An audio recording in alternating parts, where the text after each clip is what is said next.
नमस्कार, मैं हूं शीतला तिवारी। दोस्तों आइए चलते हैं जौनपुर अनुराग यादव मसले में एक बार फिर बात कर लेते हैं। तो मैं आपको बता दूं, जौनपुर अनुराग यादव मसले में एक बार फिर अनुराग के पिता रामजीत यादव जो है वह पहुंच जाते हैं जिलाधिकारी जौनपुर के पास। और वहां पहुंचते हैं, उसके बाद जो है वह उनसे कहते हैं कि सर हमारा लड़का जो है मारा गया। उसके बाद बुलडोजर चलाने की प्रक्रिया जो है वह तहसीलदार कोर्ट से जो है हुई थी, तहसीलदार कोर्ट के बाद आपके पास आई और आपने जो है उसको खारिज भी कर दिया था। उसके बाद आपने जो है कहा था कि किसी भी वक्त बुलडोजर चल सकता है। अब इसमें क्या हुआ, पहला चीज। और दूसरा, उन्होंने जो है एक लेकर के वो एप्लीकेशन गए थे। आपको याद होगा कि लालता के भाई राजकुमार ने उनके ऊपर जो है 20 लाख रुपए का गहना चोरी का जो है मुकदमा लिखवा दिया। उन्होंने कहा कि हमारा गहना चोरी जो है हो गया है, हम लोग घर में नहीं थे जब हम लोग हत्या किए थे, भागे भागे घूम रहे थे। तो लालता के घर में यानी राजकुमार के घर में जो है यह रामजीत यादव अनुराग के पिता अंदर घुसे थे बेटे की हत्या के बाद, और उसके बाद जो है हमारा गहना चोरी कर लिए थे, ऐसा जो है आरोप लगा था। और उसके बाद जो है पुलिस ने मुकदमा भी दर्ज कर लिया है। यही शिकायत लेकर के वह गए थे डीएम के पास, दोनों में।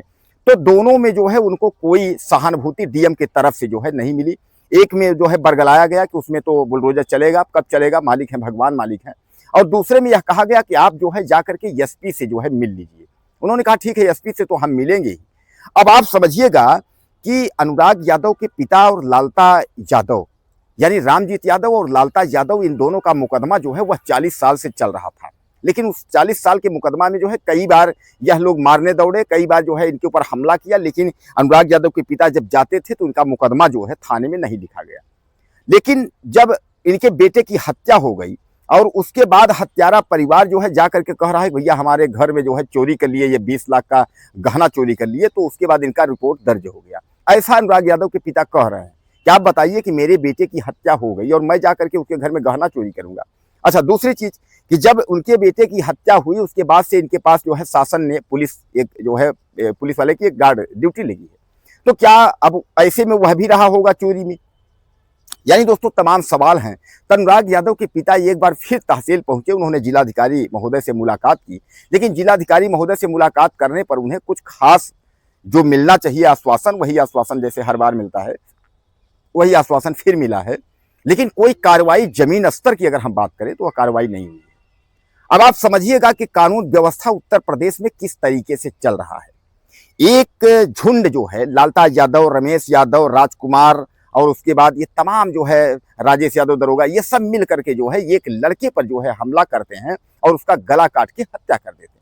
अब उसके बाद उसको जो है मारने के बाद जो है धीरे धीरे करके जो है सब छूटते हैं जेल से। अब छूटने के बाद फिर वही दबंगई चल रही है। और उसके बाद जो है प्रशासन भागा भागा जाता है लालता के घर पर, जो कि लालता का घर जो है बंजर जमीन में बना हुआ है ग्राम समाज बचत में। उस घर पर जो है वह चिट्ठी चिपकाते हैं, जो आपका होता है कि भैया ऐसा है कि एक रसीद चिपक गई है, अब जो है नोटिस जिसको बोलते हैं आप, अब घर जो है गिरेगा। नोटिस चिपका। उसके बाद लालता की पत्नी इंद्रावती जाकर के तहसीलदार कोर्ट में जो है वह दाखिल करती है आपत्ति कि भैया हम तो जब आई हूँ इसी घर में उतरी हूँ, इतने साल से है, कैसे घर गिरेगा। उसके बाद उस आपत्ति दाखिल को जो है तहसीलदार महोदय 1 साल सवा साल तक उसको चलाते हैं। उसके बाद फिर वो ऑर्डर कर देते हैं कि ऐसा है कि घर को हटाया जाए। फिर वो जो है जिलाधिकारी कोर्ट में आता है। जिलाधिकारी कोर्ट भी 2-4-6 महीने घसलाते हैं। उसके बाद वो भी कहते हैं इसमें कुछ है नहीं, वो भी निरस्त करके जो है फाइल जो है रख लेते हैं। अब समझिएगा आप कि अब इसमें क्या होगा। और यहाँ देखते हैं कि उत्तर प्रदेश में अगर छोटा सा कहीं किसी को खरोच हो जाए तो बुलडोजर जो है 4 बुलडोजर पहले जाके खड़े हो जाएंगे और उसके बाद जो है धड़ाधड़ उसका घर जो है गिर जाएगा। कितने भी घर आप देख लीजिए, हम लोगों ने खुद कवरेज किया है तमाम जो है जहां जहां बुलडोजर चले हैं, चाहे प्रयागराज हो चाहे वाराणसी हो, कई जगह हम लोगों ने कवरेज किया है। नोटिस आज अगर लगी तो उसके बाद 2-3 दिन वहां पहुंचे बुलडोजर चला, न कोई कोर्ट का आदेश, न कहीं आदेश, न कहीं कुछ। इतना ही नहीं, कई शिकायतें इतना भी आई हैं कि बुलडोजर चल गया है, उसमें कोर्ट का स्टे भी है, फिर भी बुलडोजर धड़ाधड़ चल गया है। लेकिन यहाँ बुलडोजर नहीं चल रहा है। यहाँ जो है अगर हम सत्यवीर वकील की बात माने तो उनके कहने का मतलब यह है जो शासन जो है, जो सत्ता पक्ष है, वह हत्यारा परिवार के साथ खड़ा है। अब आप समझ लीजिए कि शासन जो है, सत्ता पक्ष जो है हत्यारा परिवार के साथ खड़ा है। उनका सीधा इशारा ये है कि कोई खेल मंत्री या कोई है वो लालता से संबद्ध है। तो भैया अगर जब शासन और सत्ता पक्ष ही खड़ा है तो न्याय कहां से मिलेगा? ये मैं नहीं कह रहा हूं, यह जो है अनुराग के परिवार वाले और उसके बाद जो वकील व सत्यवीर जो उनका मुकदमा लड़ रहे हैं वह कह रहे हैं कि शासन का सत्ता पक्ष जो है वह हत्यारा परिवार जो है उसके साथ खड़ा हुआ है। अब योगी सरकार पर जो है, उनके कानून व्यवस्था पर जो है ये सवाल खड़ा हो रहा है कि आखिर उनकी सरकार क्या जो है हत्यारों के साथ खड़ी है। अगर उनकी सरकार अगर हत्यारों के साथ खड़ी है तो उत्तर प्रदेश का कानून व्यवस्था का क्या होगा। यानी 2017 के बाद से जो अच्छे दिन आने वाले थे उत्तर प्रदेश में और अच्छे दिन चल रहे हैं, बेटी बचाओ बेटी पढ़ाओ का नारा चल रहा है, तमाम ये सब चल रहा है, तो क्या आपको लगता है कि उत्तर प्रदेश में जो है लोगों को न्याय नहीं मिलेगा? लोगों को न्याय तो मिलना चाहिए, लेकिन अगर सरकारें और अगर सत्ता पक्ष अगर जो है हत्यारा पक्ष के में खड़ा हो जाएगा तो गरीब तो मारा जाएगा।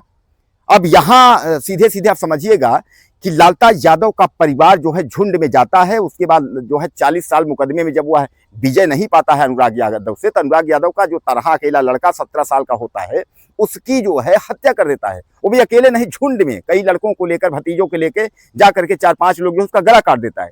और उसके बाद जो है अब इतने दिन के बाद जो है अब उसने पहले तो 60 लाख का ऑफर दिया कि 60 लाख लेकर के जो है मुकदमा जो है वापस कर लो, मतलब जो चल रहा है हमारा सुलह कर लो। इसलिए कहा कि एक लड़का उसका जो रमेश है वह जेल में बंद है, उसको सजा होने वाली है। तो उसने जो है रमेश को मुख्य आरोपी दिखाया गया है कि तलवार जो गले पर लगा है वह रमेश का ही है।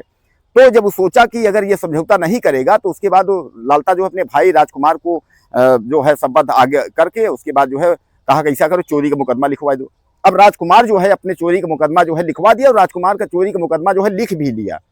अब यहाँ देखिए बेटे की हत्या हुई, बाप जो है उसमें तड़प रहा है, उसको पुलिस कांस्टेबल सुरक्षा के लिए मिला हुआ है, उसके बाद जो है वह उनके घर में जाकर के 20 लाख का गहना भी चोरी कर रहा है, ऐसा जो है आरोप करके उसके बाद जो है रिपोर्ट दर्ज हो गया है। अब अनुराग के पिता जो है वह झोला लेकर के उसके बाद बेचारा जो है एक असहाय बाप जो है वो घूम रहा है।